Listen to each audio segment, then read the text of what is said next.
Hello everyone. Welcome back to Nails by Jen. So in this video today, I'm going to be showing you how I use a nail form and sculpt an acrylic extension on my short bitten nails. So starting out, I am prepping my nail plate for the acrylic application. This step is really crucial with acrylic. You want to try and get every piece of dead skin that you can possibly get. There is skin on your nails and oil and things that you don't see a lot of the times. So this is just really important to push back your cuticles, to get rid of the dead skin and file the nail plate just to have some kind of adherence. You want to go in with a dehydrator, alcohol, something just to clean it up really well. This cuticle bit set that I got it off of Amazon. It works really well to clean up my cuticles and also roughen up the nail plate. My nails are really uneven. Normally I use a sanding band, but I couldn't find that one, so I just stuck with this one. It works really well. It's kind of like an all-in-one for me. But after this, I also like to go in with a cuticle ball bit. And this one you can use on your skin. It doesn't cut you or anything, but it works really well to get the dead skin that is around your nail plate. And I have a lot right now just because my hands are so dry. But yeah, once I do that, I am going to get my manicure brush and just brush everything off, wipe everything off with alcohol, and then go into the dehydrator and primer.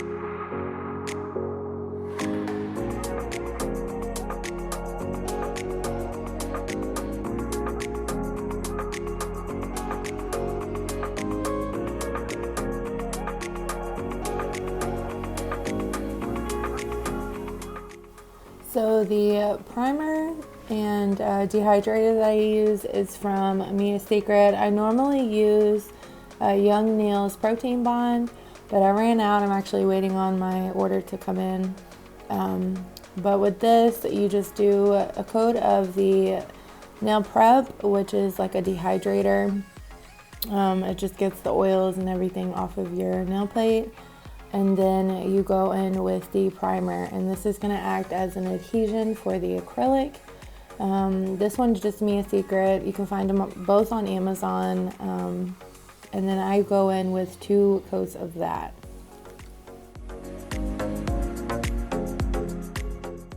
So for the acrylic application, I am going to be using this number 13. It is from Nail Couture. It is one of my all-time favorite acrylic brushes, and I've had it for almost 2 years now and have had 0 issues. So the nail form that I'm using, it is like the goldfish style nail form. This one just works really well for me because I have no length to my nail. It's bitten so far back and it's so round. This one just shapes it perfectly.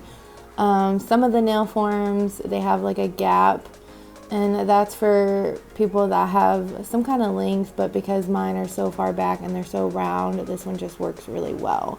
So I take that middle sticker, and this just makes it a little more, I guess, stronger. It's not as flimsy when I put the sticker under here.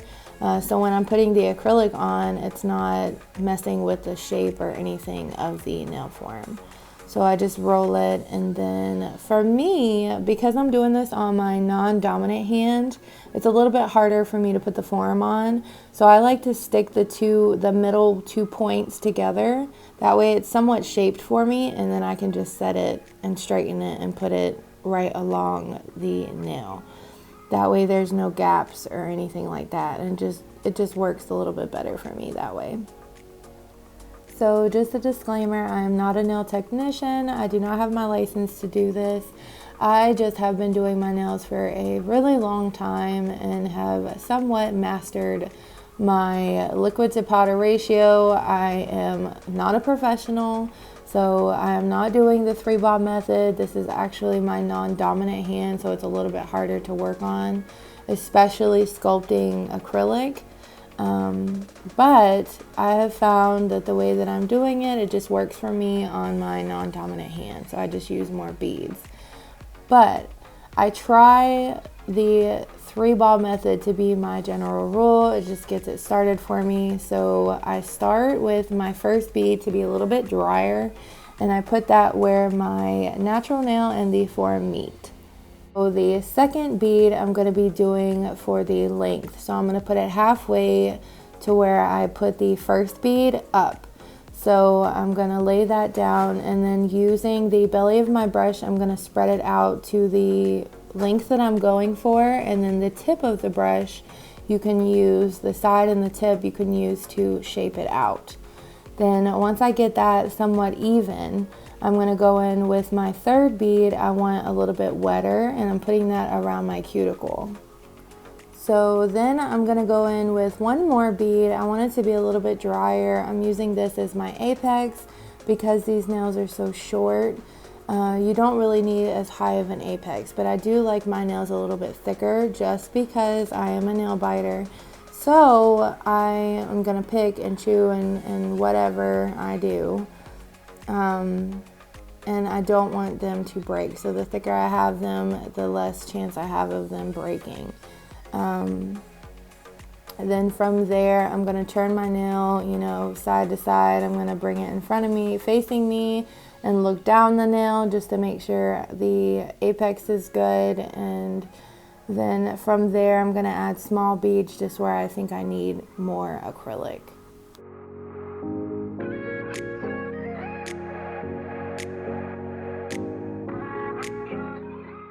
So in some parts of this video, you're going to see my hand go away from the camera. I'm still getting in the hang of things of filming and remembering that I'm recording this, so bear with me. But all I'm doing when my hand is going out of frame, that is just me flattening everything out and making sure that there is no acrylic on my skin. I have a higher chance of lifting just because my nails are so oily and I bite them and they're just terrible. So I try to keep everything as neat and clean as possible, just to ensure that my nails are going to last throughout the 2 weeks or however long I can keep them on. So that's all you see me doing. I'm also flattening everything and just looking at it again just because I'm so blind, just to make sure I have the acrylic where it needs to be. Also, another pointer. If you're new with acrylic, the one thing I've noticed with nail forms is if you do not have it as flush as you can to your actual nail, especially on the side walls, if you do not have enough product right there, that's a weak point. So when there's a little dip or it's just not a stick right there, as soon as you push it on something, it's going to break in half. Even though you have the apex, that's really important to make sure you have enough acrylic on the side walls.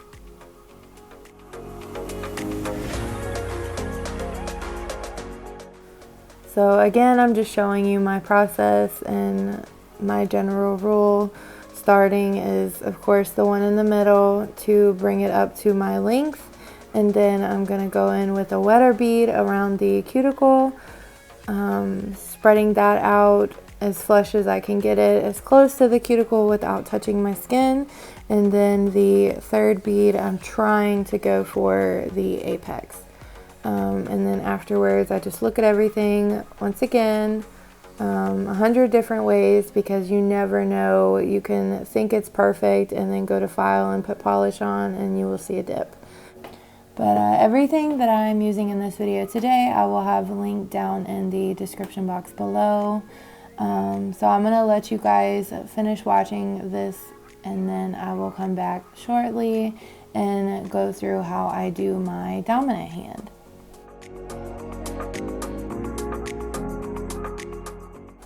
So just another tip to help you when you're working on your non-dominant hand, try and face your fingers downwards, because then once you lay the acrylic, gravity is going to pull everything down, so you're not having to work as hard.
So with this hand, I have a little bit more control of the acrylic and the brush.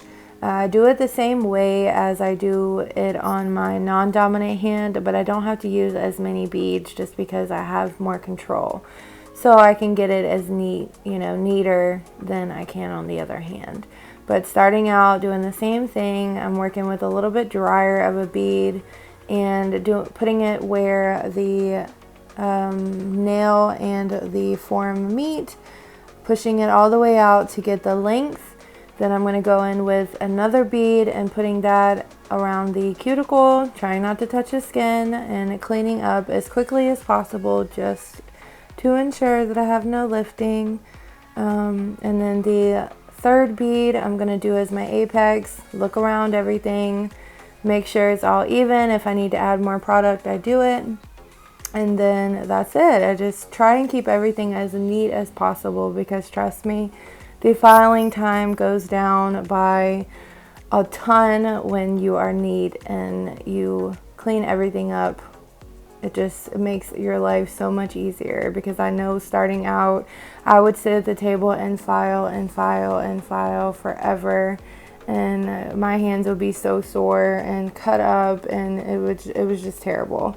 So I've definitely learned, try to keep everything as neat as possible when working with acrylic.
So once my acrylic is set, I am going to take off the nail forms, and the easiest way to do this is to pinch the tip of it and pull from underneath. But you want to make sure it's completely set. So you can take like the end of your brush and tap your nail, and if it's a high pitch noise, then usually it's set. If it's more like deep, dull, then you can tell that it's not ready yet.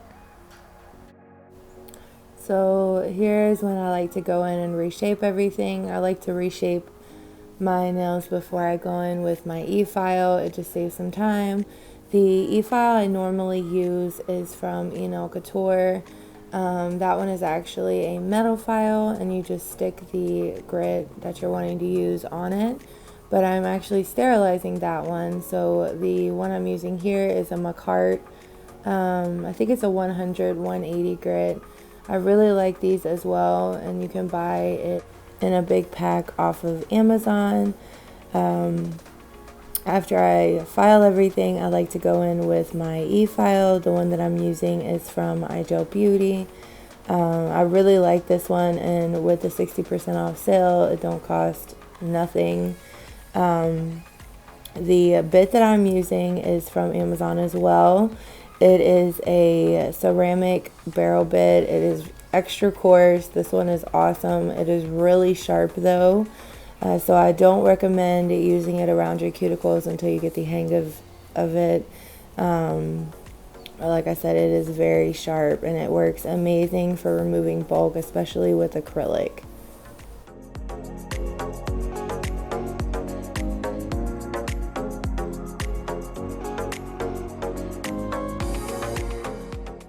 So once I get done with my e-file, I like to go in with a buffing block, or one like this one. This is the smoothie buffer from I I really like these. They're comfortable and they're long, and my hands don't cramp up because this is one of my favorite things to do. I can sit and buff all day. But it also helps smooth everything out, get the deep lines that are in your nail from the file. But yeah, once I do that, I just wipe everything off with alcohol, and I'm gonna go in with polish.